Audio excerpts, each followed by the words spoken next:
कहानी की शुरुआत होती है आयरलैंड में, जहां बहुत सारी पुलिस की गाड़ियों ने एक बंगले को हर तरफ से घेर लिया। ये घेराबंदी उन्होंने बंगले के मालिक अर्थमीज की तलाश करने के लिए की थी, जिसे सरकार ने दुनिया का सबसे खतरनाक चोर घोषित कर दिया था। तभी एक रिपोर्टर की नजर पड़ी कि एक चोर को पुलिस वालों ने पकड़ लिया है, जिसे पूछताछ के लिए ले जाया जा रहा था। उस चोर को पुलिस वाले बंगले से मीलों दूर समुद्र के एकदम बीचों बीच ले गए। वहां पर उससे पूछताछ शुरू हुई। मल्च नाम के इस आदमी को पुलिस वालों ने सवालों के जवाब देने के लिए मजबूर किया। अब पुलिस वाले पूछने लगे कि अर्थमीज कहाँ पर है, लेकिन मल्च ने इस बात के जवाब में कहा कि अभी तो तुम ये जानते ही नहीं कि इस सब के पीछे का मास्टरमाइंड है कौन, क्योंकि असल में बाप नहीं, उसका छोटा सा बेटा, उसका नाम भी अर्थमीज फाउल है, वो इस सब के पीछे है। फिर हम अर्थमीज नाम के उस लड़के को देखते हैं। उसे स्कूल जाना बिल्कुल भी पसंद नहीं था, लेकिन उसकी वजह बाकी सबसे बहुत अलग थी। सिर्फ 7 साल की उम्र में उसे अपनी टीचर्स से बहुत ज्यादा पता था। वो उनसे ज्यादा होशियार था,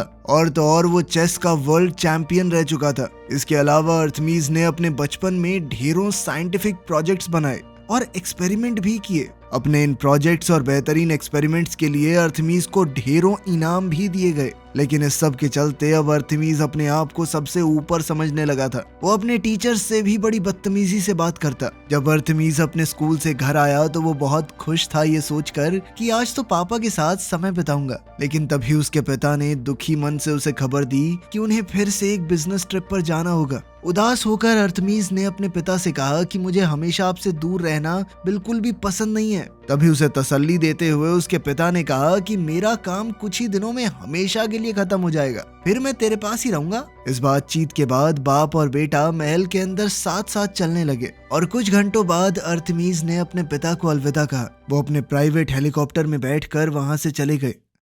अगली सुबह अर्थमीज हमेशा की तरह अपने कमरे में नींद से उठा। तभी अचानक महल के अंदर उसे किसी के जोर से चीखने की आवाज सुनाई दी। अर्थमीज जल्दी से ये देखने गया कि आखिर ये आवाज है किसकी। तभी अर्थमीज की नजर डोमोवॉय पर पड़ी, जो कि फाउल परिवार का एक बॉडीगार्ड है। उसके पिता ने डोमोवॉय को उसकी रक्षा के लिए वहां पर छोड़ा था। डोमोवॉय परेशान सा होकर किसी से फोन पर बात कर रहा था। इस सब के बावजूद अर्थमीज ब्रेकफास्ट करने के लिए हॉल में चला गया। अचानक उसने टीवी पर एक खबर देखी जिसमें बताया जा रहा था कि अर्थमीज फाउल कोई बिजनेसमैन नहीं है, बल्कि सरकार ने उसे दुनिया का सबसे बड़ा चोर घोषित कर दिया है। पुलिस का मानना है कि ये आदमी मशहूर म्यूजियम से चोरियां करता है और उसने इंसानी इतिहास की सबसे कीमती चीजें चुरा रखी हैं। और बात ये फैल रही थी कि अर्थमीज का कहीं भी कोई ठिकाना नहीं मिल रहा।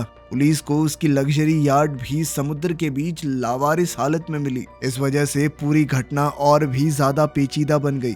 ये सारी खबरें सुनकर लड़का बेचैन होने लगा। वो अपने पिता के पीछे जाना चाहता था, लेकिन डोमोवॉय ने उसे पकड़ा। उसने कहा कि मैंने पहले ही अपने लोगों को उनके पीछे भेज दिया है। उसी पल महल के फोन में घंटी बजने लगी, और बॉडीगार्ड के रोकने से पहले ही अर्थमीज ने दौड़कर फोन उठा लिया। फोन उठाते ही एक रहस्यमयी आदमी की आवाज सुनाई दी। उसने कहा कि मैंने तुम्हारे पिता को बंदी बना रखा है, और इसे मैं तभी छोड़ूंगा जब मुझे मेरा अकूलो वापस मिल जाएगा। इस पर अर्थमीज ने पूछा कि दे तो देंगे, लेकिन ये तो बताओ अकूलो है क्या। लेकिन उस आदमी ने कहा कि मैंने सुना है तुम्हारा दिमाग बहुत तेज है, तो एक काम करो, खुद ही पता लगा लो। कॉल के बाद अर्थमीज ने डोमोवॉय से पूछा कि अकूलो क्या होता है। ये सुनते ही डोमोवॉय ने उसे अपने साथ चलने को कहा। महल के एक हिस्से में बॉडीगार्ड ने गुप्त रास्ते को एक्टिवेट किया, जो कि उन्हें सीधा बेसमेंट तक ले गया। डोमोवॉय ने अर्थमीज को बताया कि यही तुम्हारे पिता का छुपा हुआ ठिकाना है, जहाँ परिवार की सभी पीढ़ियों के काम को संभाल कर रखा गया है। डोमोवॉय ने उसे समझाया कि कमरे में मौजूद हर चीज किसी वजह से हासिल की गई है, लेकिन इतने सालों में तुम्हारे पिता के साथ काम करते हुए भी मैंने अकूलों के बारे में कुछ नहीं सुना। इसके बाद अर्थमीज सोच में पड़ गया कि उसके पिता ने कोई तो सुराग छोड़ा होगा। अचानक उसे याद आया कि सोने से पहले उसके पिता उसे एक पोएम सुनाते हैं। पोएम का इस्तेमाल करते हुए वो ड्रॉर्स को चेक करने लगा। इस तरह अर्थमीज को एक डायरी मिली। डायरी को पढ़ते हुए उसे आखिरी पन्ने पर कुछ लिखा हुआ मिला। उसके पिता ने उस शख्स के बारे में लिखा था जिसे अकूलों की चोरी के बारे में पूरी जानकारी है। उसी पल अर्थमीस को याद आया कि उसके पिता उसे हमेशा से एल्व्स और जादुई लोगों की कहानियां सुनाया करते थे। अपने पिता की डायरी पढ़कर उसे यकीन हो गया कि ये सभी जीव असल जिंदगी में मौजूद हैं। इंसानों की पहुंच से काफी दूर ये जादुई जीव रेफ्यूजी सिटी नाम की जगह पर अपनी जिंदगी जीते हैं, जो एल्व्स का घर है। अब एल्व्स की दुनिया में हम कैप्टन हॉली को देखते हैं, जो एक मीटिंग के लिए जा रही थी। तभी उसने देखा कि अकूलों की तलाश से जुड़ी हुई खबरें लगातार जनता को बताई जा रही हैं, जिससे लोगों को ये पता चल जाएगा कि ये चीज जादुई दुनिया के लिए कितनी जरूरी है। थोड़ी देर बाद हॉली मल्च से मिली। मल्च ने अपनी सजा से छुटकारा पाने के लिए हॉली से मदद मांगी। उसे चोरी के इल्जाम में अंदर किया जा रहा था। उसने कहा कि हम दोनों मिलकर क्या गजब की टीम बनाएंगे। मेरी चोरी करने की कला और तुम्हारे जादू को एक साथ जोड़कर हम क्या कुछ नहीं कर सकते। लेकिन हॉली ने मल्च की बातों को अनसुना कर दिया और बिना ज्यादा ध्यान दिए वहां से चली गई। लेकिन इतनी सी देर में मल्च ने उसका कुछ चुरा लिया। कुछ ही समय में रेफ्यूजी सिटी की एक काल कोठरी से ब्रायन नाम के कैदी को उसी विलन ने आजाद कर दिया जिसने अर्थमीस के पिता को पकड़ रखा है। उसने ब्रायन से कहा कि आज से तुम मेरे सारे ऑर्डर्स मानोगे। हैरान होकर ब्रायन ने पूछा कि ये सब क्यों कर रहे हो तुम, जिसके जवाब में उसने बताया कि मुझे एक ऐसे आदमी की जरूरत है जो एल्व्स की फौज के अंदर घुसपैठ कर सके, ताकि मैं जल्द से जल्द अकूलों को वापस हासिल कर सकूं। इसी दौरान पॉली अपनी मीटिंग में पहुंची, जहां कमांडर रूड ने अपने सैनिकों से कहा कि जब तक अकूलो मिल नहीं जाता सब अपनी ड्यूटी पर बने रहेंगे, क्योंकि हमारे लिए इससे ज्यादा जरूरी और कुछ भी नहीं है। लेडी कमांडर ने सबको ये भी ऑर्डर्स दिए कि किसी भी हाल में हमारी पहचान इंसानों को नहीं पता लगनी चाहिए। अगर किसी ने भी ये नियम तोड़ा तो उसे सख्त सजा दी जाएगी। मीटिंग के आखिर में हॉली जल्दी से अपनी बॉस से बात करने के लिए आगे बढ़ी। उसने कहा कि मेरे पिता के ठिकाने के बारे में नए सुराग मिले हैं, लेकिन लेडी कमांडर ने कहा कि अभी उस सब का टाइम नहीं है, सिर्फ अकूलों को ढूंढो। उधर इंसानी दुनिया में डोमोवॉय ने अपनी भतीजी जूलियट से मदद मांगने का फैसला किया, क्योंकि उसकी उम्र छोटी होने के बावजूद वो लोगों को ढूंढने में बहुत माहिर थी। जब अर्थमीस अपने पिता के पैनल पर जानकारी हासिल करने की कोशिश कर रहा था, तभी जूलियट उससे बात करने आई। उसने कहा कि तुम्हें थोड़ा आराम कर लेना चाहिए, लेकिन अर्थमीस ने इस सब से मना कर दिया। उसने कहा कि तुम्हारी जरूरत नहीं है, मुझे पहले ही पता चल चुका है अपने पिता को कैसे ढूंढना है। अपने पिता को ढूंढने के लिए उसे एल्व्स की मदद लेनी होगी, लेकिन ये काम आसान नहीं होगा, क्योंकि ना सिर्फ उनकी दुनिया छुपी हुई है, बल्कि वो एक इंसान की मदद करना भी नहीं चाहेंगे। और इधर अपने कंट्रोल रूम में लीडर को कमांडर रूट के आने का सिग्नल मिला। उसके 2 मिनट बाद ही वो हॉली के साथ वहां पहुंच गई। बिना वक्त गवाए उसने बताया कि एक कैदी जमीन की सतह पर से होते हुए भाग निकला, और क्योंकि हमारे सारे फौजी अकूलों को वापस लाने के मिशन पर लगे हुए हैं, कमांडर ने फैसला किया कि इस मिशन की जिम्मेदारी हॉली को दी जाएगी। इस बात से खुश होकर जवान लड़की कैदी को ढूंढने निकल पड़ी। कंट्रोल रूम से कमांडर रूट ने हॉली को मिशन की पूरी जानकारी दी। हॉली उड़ते हुए एक छोटे से यूरोपियन शहर की तरफ चली गई, जहाँ के लोग एक बहुत बड़े राक्षस की वजह से बहुत परेशान थे, जो असल में जादुई दुनिया से भागा हुआ वो कैदी निकला। जब हॉली ने राक्षस को एक लड़की को पकड़े हुए देखा तो उसके सर पर हमला कर दिया, जिससे उस राक्षस ने अपने शिकार को दूर फेंक दिया। लेकिन हॉली ने जैसे तैसे उसे गिरने से बचाया। बच्ची को उस जीव से दूर ले जाने के बाद फौजियों ने एक जादू का इस्तेमाल किया ताकि लड़की के शरीर पर लगे घाव ठीक हो जाएं। इसके बाद हॉली उस राक्षस का सामना करने के लिए आगे बढ़ी और उसे बल्ब की लंबी लंबी तारों में कैद करने की कोशिश करने लगी। लेकिन उसी वक्त राक्षस ने हॉली को पकड़ लिया। एक एल्फ को राक्षस से बचाने के लिए लड़ाई के बीच में एक कैप्सूल भेजा गया, जिस वजह से वहां मौजूद हर इंसान के लिए वक्त रुक गया। इसका फायदा उठाते हुए बाकी सोल्जर्स उस जगह पहुंच गए ताकि उस राक्षस को गिरफ्तार किया जा सके, और साथ ही उन सभी इंसानों की यादें मिटा दी गई जिन्होंने भी हॉली को देखा था। अब हॉली ने एक दूसरा रास्ता चुनने का फैसला किया और कमांडर रूट की धमकियों के बावजूद भी वो मजबूती से खड़ी रही। उसने कहा कि मैं अपने पिता की खोई हुई इज्जत को वापस जरूर लाऊंगी। इस वक्त अर्थमीस अपने पिता की डायरी पढ़ रहा था। पढ़ते पढ़ते उसे समझ आया कि उस आदमी ने इंसानों की दुनिया को बचाने के लिए एल्व्स की मदद की थी। वो ये भी जान गया कि वो शख्स जो अक्यूलों के पीछे हाथ धोकर पड़ा है उसका नाम ओपेल है। इसके बाद अर्थमीस डायरी में दी गई जगहों में से एक पर डोवोन से मिला। वहाँ उसकी नजर हॉली पर पड़ी और तुरंत ही उसके गार्ड ने एल्फ पर अपनी बंदूक से हमला करके उसे बेहोश कर दिया। जैसे ही उन्हें महसूस हुआ कि उन्होंने हॉली का सिग्नल खो दिया, कमांडर रूट ने अपने एजेंट को बचाने के लिए सभी अलार्म्स बजा दिए। खैर कुछ घंटे बाद हॉली को अर्थमीज के बनाए हुए एक पिंजरे में होश आया। गुस्से से भरी हुई इस एल्फ ने अपनी शक्तियों से इन लोगों को अपने वश में करने की कोशिश की, लेकिन अर्थमीज पहले से इस बारे में जानता था और उसने खास तरह के चश्मे लगाए हुए थे। फिर अर्थमीज ने कहा कि मैं अपने पिता को ढूंढना चाहता हूँ, उसके लिए मुझे तुम्हारी मदद चाहिए होगी। हालांकि हॉली का कहना था कि मैं तुम्हारी मदद क्यों करूं, और तुमने मुझे बंदी बना के बहुत बड़ी गलती की है।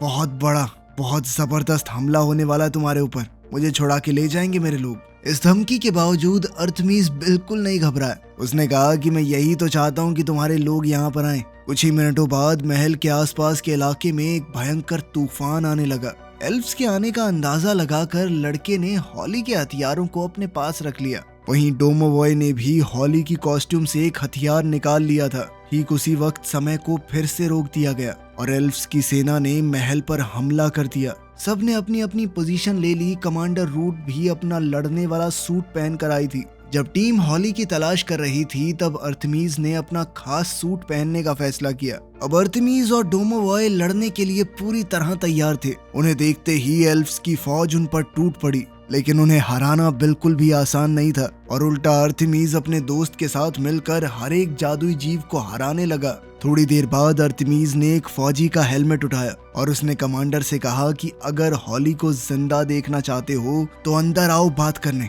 कोई और रास्ता न देखकर रूट अर्थमीज से बात करने के लिए महल के अंदर दाखिल हुई। अंदर आकर रूट ने सीधे तौर पर कहा कि हमारी फौज बहुत बड़ी है, कब तक लड़ लोगे? अगर तुम नहीं माने तो इस बार हमला पूरी ताकत से होगा। इस चेतावनी के बावजूद लड़का बिल्कुल नहीं डरा। उसने कहा कि अगर दोबारा हमला हुआ तो मैं दुनिया के सामने एल्फ्स के होने का राज खोल दूंगा। इसके बाद अर्थमीज ने साफ तौर पर कहा कि मैं हॉली को तभी छोड़ूंगा अगर तुम अकूलों को मेरे हवाले कर दो। लेकिन रूट कहती है कि ऐसा कभी नहीं होगा। जिसके बाद लड़के ने एल्फ्स को अपना फैसला बदलने के लिए 15 मिनट का वक्त दिया। अब पानी सर से ऊपर जा चुका था तो कमांडर ने खास ऑर्डर दिया। इसके बाद जेल से मल्च को आजाद कर दिया गया और उसे वहां से सीधा जंग के मैदान में भेज दिया गया।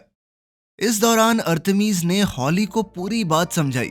अर्थमीज के पिता के बारे में सुनकर हॉली को बहुत बुरा लगा, क्योंकि उसके पिता का नाम भी इसी तरह किसी ने बदनाम किया था और अब हॉली अकूलों की इस गुत्थी को समझाने में उसकी मदद करना चाहती थी। इसीलिए अर्थमीज ने भी अपनी तरफ से भरोसा दिखाते हुए चश्मा उतार दिया। अब अर्थमीज कहने लगा कि मेरे पिता की डायरी के अंदर अकूलों की रक्षा करने वाले गार्ड का नाम बीचवुड लिखा हुआ है। ये सुनकर हॉली ने कहा कि ये तो मेरे पिता का नाम है। वो जानते थे कि अकूलों कितना ज्यादा खतरनाक है, इसीलिए उन्होंने हमेशा के लिए इसे छुपा देने का फैसला किया। जिसके बाद सभी उसके पिता को एक गद्दार कहकर बुलाने लगे। ये सुनकर अर्थमीज एक गहरी सोच में डूब गया। तभी जूलियट की नजर एक नए एयरक्राफ्ट पर पड़ी और उसने तुरंत इसकी खबर अर्थमीज को दी। अब मल्च कमांडर के पास पहुंच चुका था। कमांडर ने उसके सामने एक डील रखी कि अगर वो जल्दी से महल तक पहुंचने की एक सुरंग खोद दे तो वो हॉली को बचा सकते हैं। इसके बदले में उसकी सजा बहुत कम कर दी जाएगी। इस बात से खुश होकर मल्च तुरंत इस डील के लिए मान गया।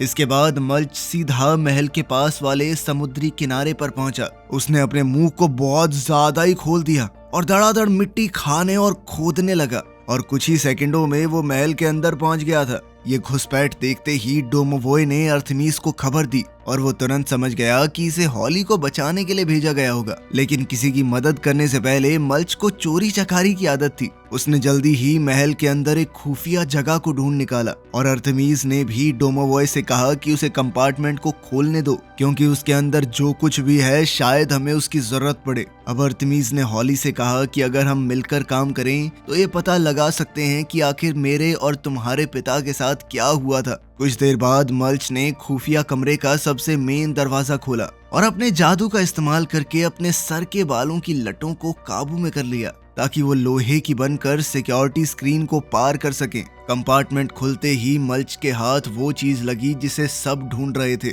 जल्द ही अर्थमीज और हॉली भी वहां पहुंच गए। तभी एल्फ ने अर्थमीज को समझाया कि तुम इसका इस्तेमाल अकेले नहीं कर सकते, क्योंकि इसकी जादुई शक्तियां तुम्हारी जान ले लेंगी। इससे पहले लड़का अकूलों के बारे में कुछ और समझ पाता, मल्च ने इस सब की खबर कमांडर तक पहुंचा दी। ये बात किसी तरह ओपेल तक भी पहुंच गई थी, तो उसने अपने सोल्जर ब्रायन को वहां पर भेजा। उसी वक्त कमांडर को खबर दी गई कि समय को रोकने वाला डोम ग्लिच कर रहा है। इस पूरी अफरा तफरी का फायदा उठाते हुए गद्दार ब्रायन कमांडर रूट को गिरफ्तार करने के लिए आगे बढ़ा। उसने कहा कि मिनिस्टर्स ने आपस में बात करके एक नए लीडर को चुना है, वो हूँ मैं। गुस्से से लाल हुई कमांडर ने अपने आसपास के सभी गार्ड्स को बेहोश कर दिया। तभी ब्रायन बोल पड़ा कि इतने आसान से मिशन को आपने इतना मुश्किल बना दिया, हमें एक नई तरकीब को अपनाना होगा। तभी अचानक आसमान में एक बहुत बड़ा एल्वन एयरक्राफ्ट दिखाई दिया और ब्रायन ने बताया कि वो एक खतरनाक राक्षस को महल पर हमला करने के लिए लाया है। राक्षस की गरजती हुई आवाजों को पास आता सुनकर सभी लोग इधर उधर भागने लगे। उधर हॉली समझ गई थी कि क्या होने वाला है। अब सेना का सारा कंट्रोल ब्रायन के हाथों में है और उसने सेना को आदेश दिया कि मैंशन के अंदर जादू के इस्तेमाल पर रोक लगा दी जाए। उसने ये भी कहा कि हॉली को बचाने की कोई जरूरत नहीं है, उसका बाप सिर्फ एक गद्दार था। उसी वक्त खतरनाक राक्षस को मशीन से बांधकर महल के अंदर फेंक दिया गया। उसके अंदर पहुंचते ही ऐसा लगा मानो जमीन हिलने लगी हो। अंदर मौजूद सबको संभलने का मौका तक नहीं मिला। डोमोवोए महल के कमरों में भागता हुआ राक्षस का ध्यान भटकाने लगा। वहीं आर्टेमिस और जूलियट मिलकर सोचने लगे कि इस राक्षस को कैसे खत्म किया जाए। इस भागा दौड़ी में हॉली झूमर में फंस गई। मल्च उसे बचाने के लिए भागा, लेकिन वो खुद भी उसके पास जाकर लटक गया। अपने साथियों को बचाने के लिए आर्टेमिस और डोमोवोए सोफे को खींचकर उन दोनों के नीचे ले आए, लेकिन उसी वक्त वो राक्षस जूलियट का पीछा करते हुए सामने आ गया। गुस्से में वो सारे सामान को उठाकर फेंकने लगा, जिस वजह से बॉडीगार्ड भी दूर जा गिरा। इसके बाद मल्च राक्षस की पीठ पर कूद गया, लेकिन राक्षस ने उसे सीधा उठाकर सीढ़ियों की तरफ फेंक दिया। अकूलों को सुरक्षित रखने के लिए मल्च ने उसे निगल लिया और चिल्लाकर अपने साथियों को कहने लगा कि दूसरी मंजिल की बालकनी की तरफ जाओ। जूलियट ने तुरंत हॉल के उस पार दौड़ने की कोशिश की, लेकिन राक्षस ने उसे रोक दिया। लेकिन तभी हॉली ने उसकी मदद करते हुए उसे बचा लिया और जूलियट किसी तरह आर्टेमिस के साथ एक कमरे तक पहुंच पाई। अब आर्टेमिस ने उस दानव पर गोली चलाई और इससे पहले कि वो राक्षस आर्टेमिस और जूलियट पर हमला करे, डोमोवोए सामने आ गया और उसने एक बड़े से सांड के सर का इस्तेमाल करते हुए राक्षस पर हमला कर दिया। लेकिन राक्षस बहुत ज्यादा ताकतवर था। उसने बड़ी ही आसानी से डोमोवोए को गिरा दिया। जब हॉली ने देखा कि राक्षस ने आर्टेमिस को पकड़ लिया है, तो उसने झूमर से कमरे की खिड़की को तोड़ दिया। इसके तुरंत बाद आर्टेमिस ने राक्षस के चंगुल से निकलने के लिए खिड़की से छलांग लगा दी। वहीं जूलियट और डोमोवोए ने भी ऐसा ही किया, लेकिन डोमोवोए गलती से नीचे फर्श पर गिर गया, जबकि लड़की लटकी रह गई। आर्टेमिस की मदद से हॉली ने अपने आप को आजाद किया और जैसे ही राक्षस झूमर की तरफ कूदा, वैसे ही दोनों उस पर साथ मिलकर हमला करने के लिए अलग अलग हो गए। फायरिंग के दौरान आर्टेमिस ने अपना जादुई हथियार गलती से फर्श पर गिरा दिया और वो जल्दी से उसे उठाने के लिए दौड़ा, लेकिन उसी पल झूमर धीरे धीरे टूटने लगा। ये सोचकर कि कहीं आर्टेमिस को कुछ ना हो जाए, डोमोवोए उसे बचाने के लिए कूद पड़ा। उसने आर्टेमिस को तो हटा दिया, लेकिन वो राक्षस उसके शरीर पर गिर पड़ा। घबराहट में अब सभी लोग डोमोवोए को बचाने का रास्ता ढूंढने की कोशिश करने लगे।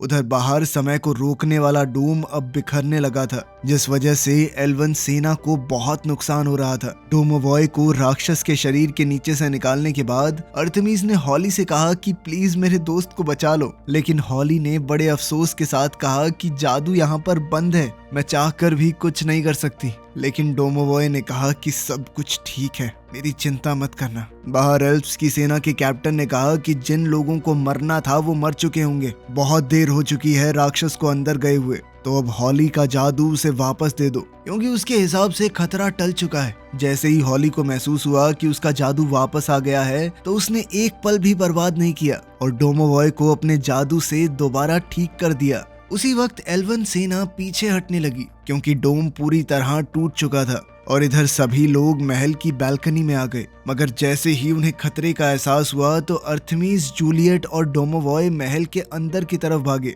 जबकि हॉली और मल्च बाहर की तरफ चले गए। हवा में फंसे हुए एक मछुआरे को बचाने के बाद जब हॉली ने वहां से निकलने की कोशिश की, तो वो पानी के बवंडर में फंस गई। वहीं दूसरी तरफ मल्च सुरंग बनाकर जमीन के नीचे घुस गया ताकि वो खुद को बचा सके। बाहर हॉली बिना किसी नुकसान के किसी तरह बवंडर से बाहर निकली। उसी वक्त समय को रोकने करने वाला वो डिवाइस पूरी तरह खराब हो गया, जिस वजह से आसमान में एक जबरदस्त धमाका हुआ और रेफ्यूजी सिटी से कमांडर ने हॉली को तुरंत वापस आने का ऑर्डर दिया। लेकिन हॉली ने वापस आने से साफ मना कर दिया और महल के अंदर अर्थमीस के पास चली गई। उसने ठान लिया था कि अपने पिता का नाम साफ किए बिना वापस नहीं जाएगी। अब उन लोगों के पास अकूलो है, इसीलिए सब मिलकर लाइब्रेरी में इकट्ठा हुए और हॉली अकूलो की शक्तियों का इस्तेमाल करके अर्थमीस के पिता को बचाने की कोशिश में लग गई। तभी ओपेल ने अर्थमीस से कहा कि तुम अपने मिशन में नाकामयाब रहे, मेरे पास अब तक अकूलो पहुंचा नहीं है, इसीलिए मैं तुम्हारे पिता को हमेशा के लिए खत्म कर दूंगी।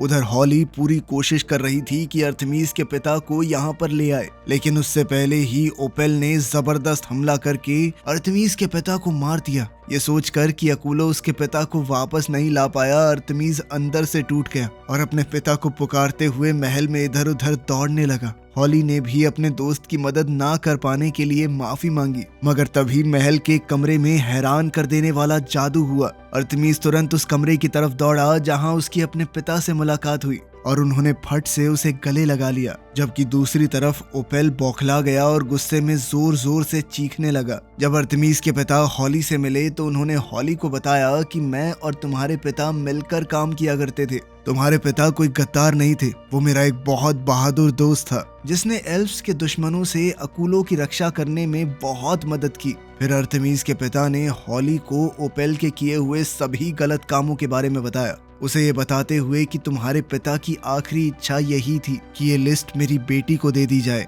दोबारा मिलने पर डूमोवॉय ने अपने बॉस को इमोशनल होकर गले लगाया और जाने से पहले हॉली अर्थमीस के पास आई, जहां दोनों ने अलविदा कहते हुए एक दूसरे का हाथ थाम लिया। हॉली ने वापस पहुंचकर कमांडर को ये पूरी बात बताई और अपने पिता का नाम साफ किया। सभी सबूतों को देखने के बाद हॉली को प्रमोट कर दिया गया और इस जांच का पूरा जिम्मा अब उसी के सर पर था। वहीं दूसरी ओर अर्थमीस ने भी ओपेल को फोन किया कि तुम्हें पकड़ने का कोई ना कोई तरीका मैं जरूर ढूंढ लूंगा, जिसके बाद वो अपने पिता के साथ एक हेलीकॉप्टर में बैठकर उड़ गया। कुछ देर बाद उन्होंने मल्च को भी उठा लिया जो अब उनके साथ था। वीडियो पसंद आई तो लाइक कर देना, चैनल को सब्सक्राइब कर लेना। मिलते हैं अगली वीडियो में।